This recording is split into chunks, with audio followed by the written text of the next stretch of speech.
Kazi zishaanza. Madam, habari yako? Sikiza kwako. Zangu mimi nashukuru hapa. Haya. Madam, yule kijana tuliongea jana ndio huyu hapa. Ndio huyo. Haya, mnamkaribisha hapa. Haya, asante. Kaa ndugu yangu hapa. Haya, nieleze shida nini? Maana mwalimu wako kanisikia kila siku unachelewa shule, mtoto wewe tu mpaka kashachoka. Nieleze shoga yangu, nieleze. Usilie kwanza, nyamaza, nyamaza. Kila kitu kitakuwa sawa hapa. Wewe kwa huru kabisa, nieleze.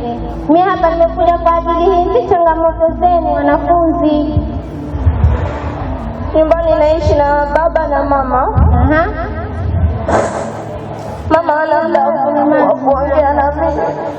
Hana muda wa kuongea na wewe. Anatoka asubuhi, ananiacha ndani na baba.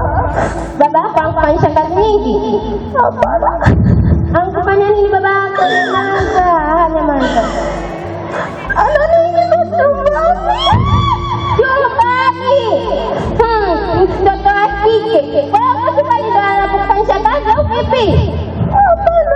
Madam, nimekuja kusikiliza, maana sijafilia huko. Bora ulivyokuja. Hapa kuna mtihani mzito kwa kijana wetu. Mtihani gani huo? Ananyanyaswa kijinsia baba yake mlezi.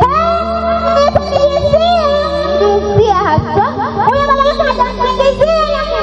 Itakuwa hatamsikizia kwa sababu wazazi wa siku hizi wanapenda kufanya matukio haya ya kijinsia kwa nyanyasa watoto wetu. Madam, huyo baba yake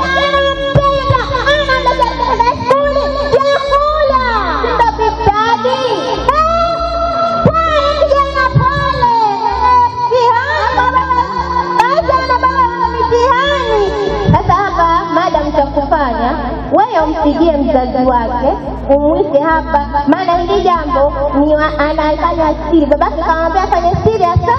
Kwa hiyo hapa mwite mzazi wake tulieleze hili kwake, kwa sababu hili tatizo litakuja kusababisha mwisho wa mwaka.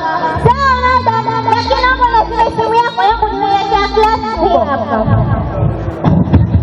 Halo Mama Saida, asalamu alaykum. Hapa huko tunaendelea vizuri tu.